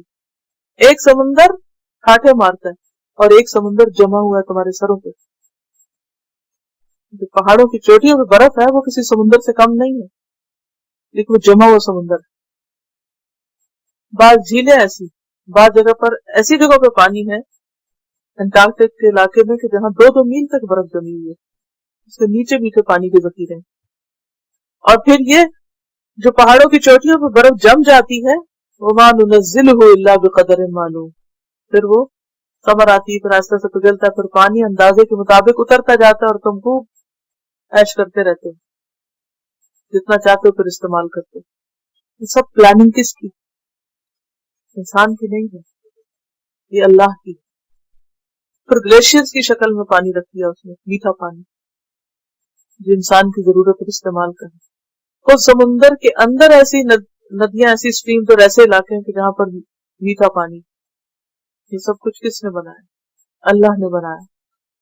پھر اسی طرح صرف یہ بارش نہیں، ہر چیز، پھلوں میں آپ دیکھیے، جانوروں میں دیکھیے، آندھی طوفان ہواؤں میں دیکھیے، ہر چیز کا ایک اندازہ، ایک لمٹ ہے، ایک حد ہے، اس سے آگے نہیں جاتی، اور یہ سب کچھ کرنے والا اللہ ہے۔ وَأَرْسَلْنَا الرِّيَاحَ لَوَاقِحَ، اور ہواؤں کو بھی ہم ہی نے بھیجا، لواقح بارآور کرنے والی، جو پولینیشن کرتی۔ اور آپ دیکھیں کہ ونڈ پولینیشن ہے، معروف مشہور ہے، پولن گرینز کے ذریعے، اور پولن گرینز کس کے ذریعے اڑتے ہیں؟ ہواؤں کے ذریعے۔ تو لواقح لاقح کی جمع ہے، اور لاقح کا مطلب ہوتا ہے جو بارآور کرتے۔ بارآور کا کیا مطلب ہے؟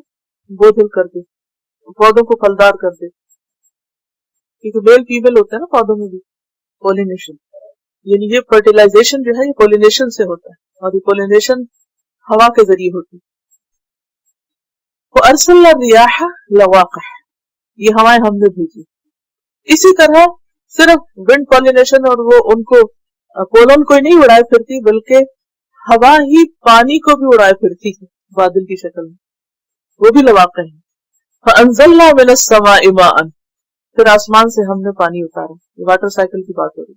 فَأَسْقَيْنَاكُمُ، پھر ہم نے اس کو پلایا ہے تمہیں، یہ پانی ہم نے اس سے پلایا۔ اب دیکھیں کہ سمندر نمکین ہے، اور ہوا وہاں سے جو پانی اٹھاتی ہے اوپر لے جاتی ہے، اور بادلوں کے ذریعے جو برستا ہے وہ میٹھا ہوتا ہے۔ فَأَسْقَيْنَاكُمُ، اس میں سے ہم تم کو پلاتے بھی ہیں، یہ سلسلہ ہم نے رکھا ہے۔ وَمَا أَنْتُمْ لَهُ بِخَازِنِينَ، اور تم اس کو ذخیرہ کرنے والے نہیں ہو۔ اگر ایک ہی دفعہ اللہ تعالیٰ سارا پانی زمین پہ رکھ دیتے میٹھا، کہ اچھا یہ میٹھا ہے، یہ نمکین ہے، یہ اس کام میں لے آنا، یہ پھر کیا کرتے ہم اس پانی کا؟ کس قدر پلوٹ کر دیتے۔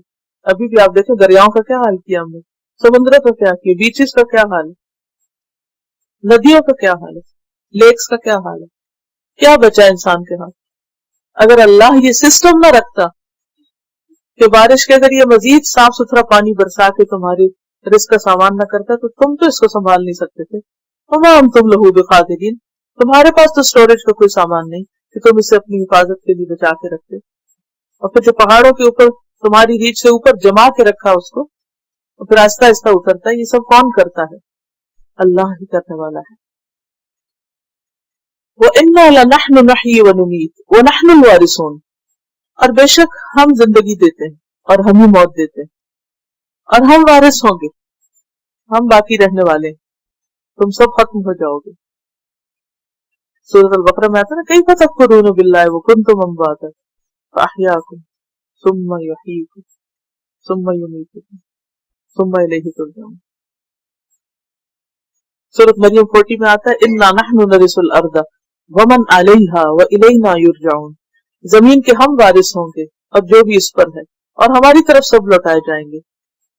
وَلَقَدْ عَلِمْنَا الْمُسْتَقْدِمِينَ مِنْكُمْ وَلَقَدْ عَلِمْنَا الْمُسْتَأْخِرِينَ، اور البتہ تحقیق ہم جانتے ہیں اگلے لوگوں کو بھی جو تم میں سے ہیں، اور البتہ تحقیق ہم جانتے ہیں پیچھے آنے والوں کو بھی.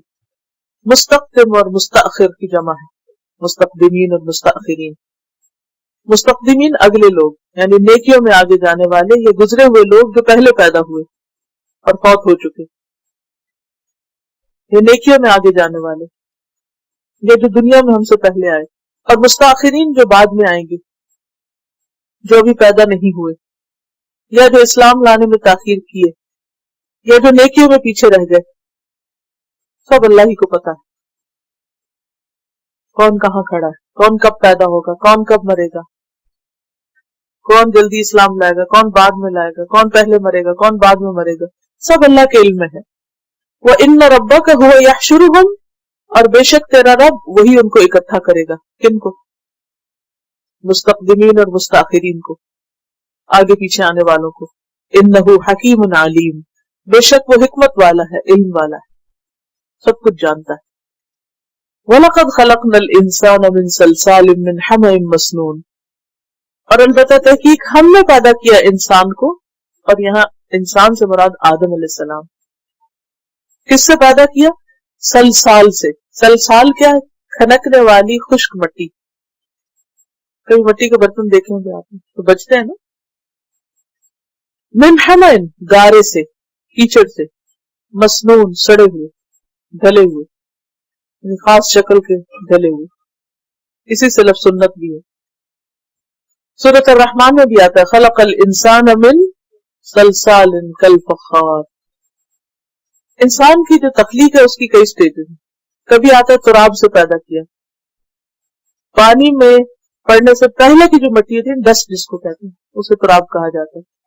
جب وہ پانی میں بھیگ جائے تو طین ہو جاتی، یا نون، کیچڑ، چپکتی ہوئی مٹی، چیکنی مٹی کہتی. پھر ہما، جو کافی عرصہ بھیگی رہے یہاں تک کہ سیاہ رنگ ہو جائے. جو لوگ مٹی سے کھیلے ہوں کبھی بچپن میں ان کو یہ سب چیزیں یاد آ رہی ہوں گی. اور مسنون، جب سیاہ کیچڑ میں بدبو پیدا ہو جائے، بہت دن جب اس کو ڈھک کے رکھ دیا جاتا ہے یا اسے کوئی صورت دے دی جاتی. سلسال، جب سیاہ بدبودار کیچڑ خشک ہو جائے کہ آواز آنے لگے، کھنکنے لگے. اور فخار، جب اسے آگ میں پکایا جائے وہ ٹھیکری بن جائے.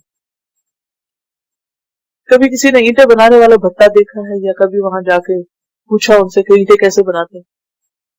یا جو برتن بناتے ہیں مٹی کے، تو کیا کرتے ہیں؟ مٹی کو بھگوتے ہیں، پھر اس کو چھوڑ دیتے ہیں کئی دن، پھر وہ اس کے اندر سڑان پیدا ہوتی ہے، چپکنے لگتی ہے، چکنی ہو جاتی ہے. پھر اس کے بعد یہ کہ اس کو خاص طور پر اس کو یعنی خاص قسم کی اس کو لوف بنا کے پھر برتن گھڑے جاتے ہیں، پھر اس کو چھوڑ دیا جاتا ہے، پھر اس کے بعد اس کو پکایا جاتا ہے. یہاں بھی اگر آپ کسی پوٹری کی فیکٹری وغیرہ کو دیکھیں تو پروسیس یہی ہے. اسی پروسیس سے انسان بنا آدم علیہ السلام. والجاننا، اور جن، یا تو یہ جن کی جمع ہے یا ابو الجن کے لیے جان کا لفظ استعمال ہوتا ہے. جیسے آدم علیہ السلام نے تو پہلا جن جو ہے اس کو جان کہتے. یہ نہیں مجھے معلوم کہ انگریزی میں جان جو ہے وہ کس سے ہے. والجاننا، اور جن یعنی ابو الجن، خلقناہ من قبل، پیدا کیا ہم نے اس کو، من قبل، اس سے پہلے. کس سے پہلے؟ آدم سے پہلے. من نار السموم، بغیر دھوئیں کی آگ سے. سموم کا لفظ جو ہے یہ سم سے، تنگ سوراخ، سم الخیاط پڑھ چکے نا پیچھے، سوئی کا ناکا، کسی چیز میں گھس جانا، اسی سے مسام ہوتے ہیں. یہ ایسے ہی ہے نا جیسے سوئی کا ناکے جسم کے اوپر چھوٹے چھوٹے آپ کے سکن کے اوپر ہوتے ہیں. تو سموم، بعد سموم کہتے ہیں اس لو کو جو ان مساموں کے اندر سے جسم کے اندر گھس کے ڈیمیج کر دیتی ہے انسان کو. زہر کی طرح ہوتی ہے جو بدن میں گھس جاتی ہے، مر جاتا ہے انسان بعض اوقات. کہتے ہیں نا لو لگنے سے مر گیا. تو جن اس سے پیدا ہوئے. دونوں کی تخلیق کی بات ہو رہی ہے، دونوں کا کمپیریزن کیا جا رہا ہے، ایک مٹی سے اور ایک آگ سے. وَإِذْ قَالَ رَبُّكَ لِلْمَلَائِكَةِ، اور جب تیرے رب نے فرشتوں سے کہا، انی خالق بشرا، بے شک میں ایک انسان بنانے والا ہوں، من سلسال، کھنکتی مٹی سے، من حمأ مسنون، سڑے ہوئے گارے سے، فَإِذَا سَوَّيْتُهُ، پھر جب میں اس کو برابر کر دوں، یعنی پورا پورا بنا دوں، یعنی پورے فائنل ٹچز اس کے ہو جائیں، وَنَفَخْتُ فِيهِ مِن رُوحِي، اور اس میں اپنی طرف سے روح پھونک دوں، نفخت نفخ کا معنی تو پھونکنا، سر پھونکنے کے لیے بھی آتا ہے، فیہ اس میں، کس میں؟ انسان میں، مٹی کے اس ڈھانچے میں، من روحی، اپنی روح سے۔ اپنی روح سے یہ مطلب نہیں کہ اپنا حصہ کوئی اس میں ڈال دوں اور وہ انسان اللہ کا شریک بن جائے، یہ نہیں ہے اس کا ہرگز معنی۔ اللہ کی طرف روح کی نسبت اضافت تشریف ہے۔ اضافت تشریف پہلے بھی میں نے بتایا تھا کہ ایسی نسبت جو عزت کی وجہ سے، جیسے بیت اللہ، اللہ کا گھر، کیا اللہ تعالیٰ خانہ کعبہ میں رہتے؟ نہیں، تو اللہ کا گھر کیوں کہتے؟ اللہ کی طرف نسبت کیوں ہے؟ احترام کے لیے، عزت کے لیے۔ اسی طرح انسان کو عزت دی گئی، وَلَقَدْ كَرَّمْنَا بَنِي آدم، انسان ایک بہت معزز مخلوق ہے، تمام مخلوق پر اللہ نے اس کو عزت دی، اس وجہ سے اللہ نے یہ نسبت اپنی طرف کی۔ تو فرشتوں کو حکم دیا کہ جب میں انسان کو پورا مکمل بنا لوں، اس میں روح پھونک دوں، تو پھر تم کیا کرنا؟ فَقَعُوا لَهُ سَاجِدِينَ، تو اس کے لیے سجدے میں گر پڑنا۔ قعو کا لفظ جو ہے نا وقع سے ہے، اور فا اس کا حصہ نہیں ہے، اس لفظ کا فا الگ ہے، یہ اصل میں کیا ہے لفظ؟ قعو، قعو یعنی سجدے میں گر پڑنا۔ گرنے کا لفظ کیوں آیا ہے؟ یعنی فوراً سجدہ کرنا جب حکم ملے۔ فسجد الملائکۃ کلھم، تو سجدہ کیا ملائکہ نے، سب کے سب نے، اجمعون، سب نے، سارے فرشتوں نے اللہ کا حکم مانا اور انسان کے آگے گر پڑے، الا ابلیس، سوائے ابلیس کے۔ ابا یکون مع الساجدین، اس نے سختی سے انکار کیا کہ وہ سجدہ کرنے والوں میں شامل ہو۔ ابا واستکبر، سورۃ البقرہ میں تفصیل پڑھ چکے ہیں آپ اس کی۔ اس نے انکار کر دیا کہ میں نے سجدہ نہیں کرنا۔ قال، فرمایا، یا ابلیس، اے ابلیس، ما لک، کیا ہے تجھے؟ اللہ تکون مع الساجدین، کہ تو سجدہ کرنے والوں میں شامل نہیں ہوا۔ سورۃ صاد میں آتا، قال یا ابلیس ما منعک ان تسجد لما خلقت بیدی، ابلیس تجھے کیا ہوا؟ کس چیز نے روکا تجھے کہ تو سجدہ نہ کرے؟ اس چیز کو جسے میں نے اپنے دونوں ہاتھوں سے بنایا۔ اللہ نے انسان کو اتنی عزت دی، اپنے ہاتھوں سے بنایا اور اپنی طرف سے روح پھونکی اس میں۔ قال لم اکن لاسجد لبشر، بولا میں ایسا نہیں کہ بشر کو سجدہ کروں، میں ایسا ویسا تھوڑی ہوں کہ انسان کے آگے جھکوں۔ خلقتہ من صلصال من حمأ مسنون، جسے تو نے کھنکتی مٹی، سڑے ہوئے گارے سے پیدا کیا، میں اس کے آگے جھکوں؟ یعنی انسان کا ماضی بتا رہا ہے کہ یہ انسان، اس کے آگے میں جھکوں؟ سورۃ الاعراف میں آتا ہے، قال انا خیر منہ، بولا میں اس سے اچھا ہوں، خلقتنی من نار وخلقتہ من طین، مجھے تو نے آگ سے بنایا اور اس کو مٹی سے بنایا۔ تو اللہ تعالیٰ سخت ناراض ہوئے۔ قال فاخرج منہا، فرمایا اس سے نکل جا، فانک رجیم، بس بے شک تو مردود ہے، تو مردود ہے، ملعون ہے، پیچھے بھی گزر چکا۔ وان علیک اللعنۃ الی یوم الدین، اور بے شک تجھ پر لعنت ہے قیامت کے دن تک، تو اللہ کی رحمت سے دور ہے۔ ایک اور جگہ پر بھی آتا ہے وان علیک لعنتی الی یوم الدین، قیامت تک، بدلے کے دن تک تجھ پہ میری لعنت۔ قال رب فانظرنی الی یوم یبعثون، بولا اے میرے رب مجھے مہلت دے اس دن تک جب لوگ قبروں سے اٹھائے جائیں، یعنی مجھے زندہ رہنے دے۔ قال فانک من المنظرین، فرمایا پس بے شک تو مہلت یافتہ لوگوں میں سے۔ اس سے کیا بات پتہ چلتی کہ باقی جن تو جیتے مرتے ہیں، لیکن ابلیس نہیں مرے گا۔ کیوں؟ ہر دور میں انسانوں کو گمراہ کرنے کے لیے۔ الی یوم الوقت المعلوم، اس دن تک جس کا وقت معلوم ہے، کس کو؟ اللہ کو۔ قال ربی، بولا اے رب، بما اغویتنی، کیونکہ تو نے مجھے گمراہ کیا۔ اغویتنی کا لفظ اغوا سے ہے، گمراہ کرنے کے معنی میں۔ لَأُزَيِّنَنَّ لَهُمْ فِي الْأَرْضِ، میں ضرور خوبصورت بنا کے پیش کروں گا ان کے لیے زمین میں، خوشنما بنا دوں گا ان کے لیے زمین میں، یعنی بہت سی چیزوں کو ان کے لیے جو بیکار بھی ہوں گی بہت خوبصورت بنا کے پیش کروں گا، یعنی معمولی چیزوں میں اٹریکشن پیدا کر دوں گے جس کی وجہ سے وہ بیکار چیزوں میں الجھے رہیں گے۔ وَلَأُغْوِيَنَّهُمْ أَجْمَعِينَ، اور میں البتہ ضرور ان سب کو گمراہ کر دوں گا۔ یہ ہے اس کا ٹارگٹ، یہ ہے اس کا پروگرام۔ اس نے یہ نہیں کہا میں بعض کو گمراہ کروں، اسے میں سبھی کو کر دوں گا۔ إِلَّا عِبَادَكَ مِنْهُمُ الْمُخْلَصِينَ، مگر تیرے بندے ان میں سے جو چنے ہوئے، جو چن لیے گئے، ہاں ان پہ میرا بس نہیں چلے گا۔ لَأَحْتَنِكَنَّ ذُرِّيَّتَهُ إِلَّا قَلِيلًا، سورۃ الاسراء میں آتا ہے، اور سورۃ الحجر میں اللہ تعالیٰ فرماتے إِنَّ عِبَادِي لَيْسَ لَكَ عَلَيْهِمْ سُلْطَان۔ تو بات یہ ہے کہ ہر انسان شیطان کی زد میں ہے، ہر انسان شیطان کی زد میں ہے۔ پھر یہ بات پتہ چلتی یہاں سے کہ برائیوں کو بھلائیاں بنا کے دکھاتا ہے، بیکار چیزوں کو خوبصورت بنا کے پیش کرتا ہے، لیکن اس سے بچنے کے لیے کیا ضروری ہے کہ انسان اپنے اندر شعور پیدا کرے۔ قال هذا صراط علی مستقیم، اللہ تعالیٰ نے فرمایا یہ ہے راستہ مجھ پر سیدھا، یعنی مخلصین کو بچانا اور سیدھے راستے پر رکھنا تو میرا ہی کام ہے۔ اس سے کیا پتہ چلتا ہے کہ اگر کوئی شیطان کی چال اور وار سے بچنا چاہے تو کیا بن جائے؟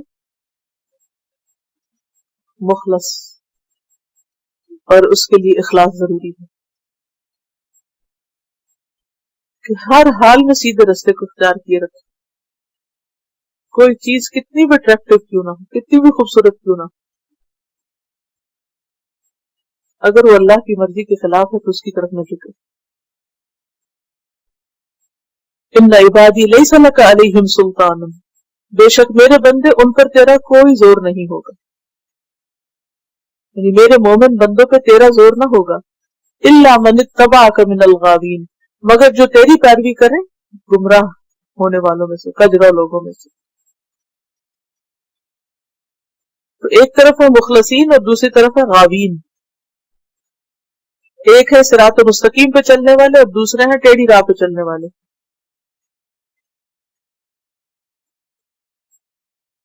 شیطان تو کسی کو نہیں چھوڑتا، لیکن اگر شیطان کا حملہ ہو تو انسان کرے کیا؟ قرآن پاک میں آتا ہے وَإِمَّا يَنزَغَنَّكَ مِنَ الشَّيْطَانِ نَزْغٌ فَاسْتَعِذْ بِاللَّهِ إِنَّهُ سَمِيعٌ عَلِيمٌ، اگر شیطان تمہیں پھسلانا چاہے، یعنی دھوکہ دینا چاہے، یعنی وسوسہ ڈالے تجھ کو، کوئی بھی وسوسہ، تو کیا کرو؟ اعوذ باللہ من الشیطان الرجیم پڑھ لو، اللہ کی پناہ میں اپنے آپ کو دو۔ کیسے پتہ چلے کہ ہم پہ شیطان کا حملہ ہوا یا نہیں؟ کوئی بڑی علامت حدیث میں ہے، نبی صلی اللہ علیہ وسلم نے شیطان سے کہا فَأَخْبِرْنِي بِأَيِّ شَيْءٍ تَغْلُبُ ابْنَ آدم، اچھا یہ بتاؤ کہ تم ابن آدم پر کس چیز کے ساتھ غالب آتے؟ ابلیس نے جواب دیا کہ میں انسان کو غصے اور خواہش نفس کے وقت اپنے قابو میں کر لیتا ہوں۔ آپ میں سے تو کبھی نہیں کسی کو غصہ آئے؟ جو ہی غصہ آئے یا آپ غصے کا شکار ہوں، فوراً جان لیں کیا شیطان مجھ پر غالب آ گیا۔ اب یہ آپ کا کام ہے کہ آپ اس کو نیچا دکھائیں، اس کے چنگل سے باہر نکلیں۔ اب دیکھیں کہ جب کوئی کسی کو دبوچ لیتا ہے نا، پکڑ لیتا ہے، تو اس سے اپنے آپ کو چھڑانا بھی بعض اوقات بڑا مشکل ہوتا ہے۔ جیسے کسی سے آپ لڑائی کر کے جنگ کر کے باہر نکلتے، عموماً جب انسان کو غصہ آ جاتا ہے نا تو اس کیفیت سے نکلنا بھی بڑا مشکل ہوتا ہے۔ شیطان پھر کیا کوشش کرتے کہ انسان کو جسٹیفائی کر، نہیں نہیں تمہارا غصہ بالکل ٹھیک ہے، تم بالکل ٹھنڈے نہ ہونا۔ اور خواہش نفس، خواہشات، ڈیزائر، ان کے راستے سے انسان داخل ہوتا ہے۔ جن چیزوں کو اللہ نے حرام کیا ہے ان کو یہ خوبصورت بناتا ہے، پھر انسان اس کی طرف اٹریکٹ ہو جاتا ہے، پھر انسان کہتا ہے بس میں ان کو حاصل کر لوں چاہے کچھ بھی ہو، اور اللہ تو معاف کرنے والا۔ اور یہ شیطان انسان کو اپنے تسلط میں لے لیتا ہے۔ تو بار بار غصے میں آ جانا، چھوٹی چھوٹی چیزوں پہ غصہ کر لینا اور پھر غصے کا شکار ہو جانا اور پھر سارے عمل غصے کے تحت کرنا، سراسر شیطان کا حملہ. اور اس طرح انسان اللہ کے خاص بندوں کے ہاتھ سے نکل جاتا ہے. ان عبادی لیس لک علیہم سلطان، میرے بندوں پہ تیرا زور نہیں چلے گا، یعنی تو انہیں غصے سے پاگل نہیں کر سکتا. تو اس لیے یہ تو ہو نہیں سکتا کہ غصہ نہ آئے، لیکن اگر غصہ آئے تو انسان اس وقت خاموشی اختیار کرے. اذا غضب احدکم فلیسکت، چپ ہو جائے اور پھر اس سے باہر نکلنے کی بھی کوشش کرے. یہ نہیں کہ بس آیا تو پھر سارا دن منہ بنائے رکھا اور پھر ہر بات کی تو غصے میں کی، اور سوچا بھی تو غصے میں، بولا بھی تو غصے میں، چلا بھی تو غصے میں، چیز اٹھائی بھی تو غصے میں، رکھی بھی تو غصے میں. جس کا قصور ہے اس کو بھی رگے دیا، جس کا نہیں اس کو بھی ساتھ لگا دیا. سراسر شیطان کا حملہ. بس آئے چلا جائے، فوراً اس سے نکلنے کی کوشش کریں. کبھی غصے کو جسٹیفائی نہ کرے کہ میرا غصہ تو حق کے لیے اور خیر کے لیے اور بھلائی کے لیے، خیر اور بھلائی کے لیے، تو پھر خیر و بھلائی کے کاموں میں تیز ہوں، وہ کریں. اس کا شکار ہو کے خیر و بھلائی کو چھوڑ نہ دیں. وَإِنَّ جَهَنَّمَ لَمَوْعِدُهُمْ أَجْمَعِينَ، اور بے شک جہنم ان سب کے وعدے کی جگہ ہے. شیطان خود بھی اور اپنے چیلوں کو بھی پھر وہاں لے کے جائے گا. وہ آگ سے بنا ہے اور پھر آگ ہی ان سب کا ٹھکانہ ہوگی. لہا سبعۃ ابواب، اس کے 7 دروازے. ایک اور چیز، اگر بہت شدید غصہ ہے نا تو اپنا ہاتھ جا کے ذرا آگ کے پاس کیا کریں اور آگ کو امیجن کیا کریں کہ اگر میں اس سے نہیں نکلی اور میں نے یہ چھوڑا نہیں تو پھر اس انجام کے لیے تیار ہونا چاہیے. کیونکہ انسان غصے میں ناجائز باتیں منہ سے نکالتا ہے، بعض اوقات دوسرے پہ الزام تراشی کرتا ہے، بعض اوقات لغو باتیں کرتے ہیں، زیادتیاں کر جاتا ہے، بعض اوقات بڑی بڑی زیادتیاں ہو جاتی ہیں اور انسان ساری زندگی کے لیے پچھتاتا ہے. لہا سبعۃ ابواب، اس کے 7 دروازے ہیں. کس کے؟ جہنم کے. 7 کیوں؟ یعنی 7 طبقات جس کا ذکر مختلف جگہوں پر آیا، جیسے جہنم، لظا، حطمہ، سعیر، سقر، جہیم، حاویہ. حاویہ سب سے نچلا درجہ ہے. تو ہر شخص اپنے عمل کے مطابق خاص دروازے سے داخل ہوگا اور خاص طبقے میں جا پہنچے گا.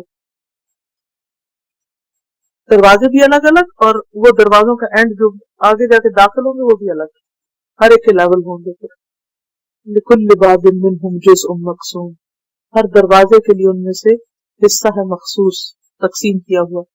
ان المتقین فی جنات وعیون، بے شک متقی باغوں اور چشموں میں ہوں گے. ادخلوها بسلام آمنین، داخل ہو جاؤ ان میں یعنی باغوں میں سلامتی کے ساتھ، امن والے. آمنین، آمن کی جمع، بے خوف و خطر، کیونکہ تمہارا دشمن تو ہٹ گیا، چلا گیا، اب تمہیں کسی چیز کا ڈر نہیں. دنیا میں تو انسان ڈرتے ہوئے زندگی بسر کرے، لیکن ایسے لوگ جو دنیا میں ڈرتے رہیں گے آخرت میں پھر ڈر ختم ہو جائے گا. وَنَزَعْنَا مَا فِي صُدُورِهِم مِّن غِلٍّ، اور نکال دیں گے ہم، کھینچ لیں گے ہم ان کے دلوں میں جو بھی غل ہوگا، کدورت ہوگی، کینہ ہوگا، خیانت. غلول خیانت کو بھی کہتے ہیں. بعض اوقات ایسا ہوتا ہے نا کہ آپ دوسرے کے ساتھ بظاہر اخلاق میں اچھے تھے مگر دل آپ کا پوری طرح راضی نہیں ہوتا اس شخص سے، صرف اپنے غصے کو پی جاتے ہیں، معاف کر دیتے ہیں، forgive forget کر دیتے ہیں. لیکن جس شخص نے آپ کو زخم لگائے ہوتے ہیں آپ کا دل راحت نہیں پاتا اس سے. تو قیامت کے دن جب سارا حساب کتاب ہو چکا ہوگا، نبی صلی اللہ علیہ وسلم نے فرمایا مومن جہنم سے نجات پا کر جنت اور دوزخ کے درمیان پل پہ روک لیے جائیں گے. جو ناچاکیاں اور ظلم آپس میں تھے ان کا بدلہ ہو جائے گا اور پاک دل صاف سینہ ہو کر جنت میں جائیں گے. یعنی اس وقت ان کے دل دھو دیے جائیں گے. بعض اوقات دو لوگ اچھے ہو سکتے ہیں، نیک ہو سکتے ہیں، مگر دونوں کے درمیان کلیشز ہو سکتے ہیں جس کی وجہ سے دونوں ایک دوسرے سے دور ہو جاتے ہیں قلبی طور پر، دل کا تعلق نہیں رہتا. تو ایسے میں پھر جنت میں جا کر بھی اگر وہ روٹھے ہی رہیں تو پھر جنت کا مزہ تو نہ رہا. تو اللہ تعالیٰ جنت میں بھیجنے سے پہلے بدلہ دلوا کے ایک دوسرے کو دل صاف کر کے دھو کے اندر بھیج دیں گے. ربنا اغفر لنا ولاخواننا الذين سبقونا بالایمان ولا تجعل في قلوبنا غلا للذين آمنوا ربنا انك غفور رحیم. یہاں بھی یہ کہ غل دور کر دیں گے، اخوان بھائیوں کی طرح ہوں گے، علی سرر اونچی مسندوں پر، متقابلین ایک دوسرے کے آمنے سامنے، یعنی پھر صاف دل ہو کر ایک دوسرے سے وہاں ملیں گے۔ لا یمسہم فیہا نصب، وہاں ان کو کوئی کوفت نہ ہوگی، کوئی تھکن مشقت تکلیف نہ ہوگی، وما ہم منہا بمخرجین، اور نہ وہ اس سے نکالے جانے والے، جنت سے نکالے بھی نہ جائیں گے، ہمیشہ اس میں رہیں گے۔ سورۃ کہف میں آتا خالدین فیہا لا یبغون عنہا حولا، ہمیشہ اس میں رہیں گے، وہاں سے وہ کہیں جانا نہ چاہیں گے، کوئی بوریت نہیں ہوگی۔ حضرت خدیجہ کو اللہ تعالیٰ نے ایسے محل کی خوشخبری دی کہ جس میں کوئی تھکاوٹ نہ ہوگی۔ بخاری اور مسلم کی روایت ہے، نبی صلی اللہ علیہ وسلم نے فرمایا امرنی ربی، میرے رب نے مجھے حکم دیا، ان ابشر خدیجہ، کہ میں خدیجہ کے لیے خوشخبری دوں، ببیت، ایسے محل کی، ایسے گھر کی، من قصب، جو موتیوں کا ہے، لا صخب، جس میں نہ کوئی شور ہے، فیہ، اس میں، ولا نصب، اور نہ کوئی تکان۔ دنیا کے گھروں میں ان دونوں چیزوں سے آپ نہیں بچ سکتے۔ سہولت کے لیے مشینیں لاتے ہیں، وہ مشینیں شور ہی مچاتی رہتی ہیں، سارا سکون درہم برہم ہو جاتا ہے، اور پھر چاہے مشینوں سے بھی کام لیں تو تھکاوٹ کے مارے کچھ انجوائے نہیں کر سکتے، لیکن وہاں پر یہ دونوں چیزیں نہیں ہوں گی۔ اور یہ ایک عورت کو بشارت ہے جس نے کیا کیا تھا، صرف اپنی نمازیں نہیں پڑھی تھی، دین کے لیے ہر طرح کی قربانیاں کی۔ نبئ عبادی، میرے بندوں کو خوشخبری دے دو، انی انا الغفور الرحیم، کہ بے شک میں غفور الرحیم ہوں، لیکن ساتھ ہی وَأَنَّ عَذَابِي، اور بے شک میرا عذاب، هُوَ الْعَذَابُ الْأَلِيمُ، وہ دردناک عذاب ہے۔ تو دونوں چیزیں یاد رکھو، قصور معاف بھی ہو سکتے ہیں اور پکڑ بھی ہو سکتی ہے، اس لیے بے فکر ہو کے زندگی بسر نہ کرنا، ڈرتے رہنا اور شیطان دشمن سے بچ کے رہنا۔ چلیے تلاوت سنتے۔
العالمین. سبحانک اللہم و بحمدک نشہد ان لا الہ الا انت نستغفرک و نتوب الیک. السلام علیکم ورحمۃ اللہ وبرکاتہ.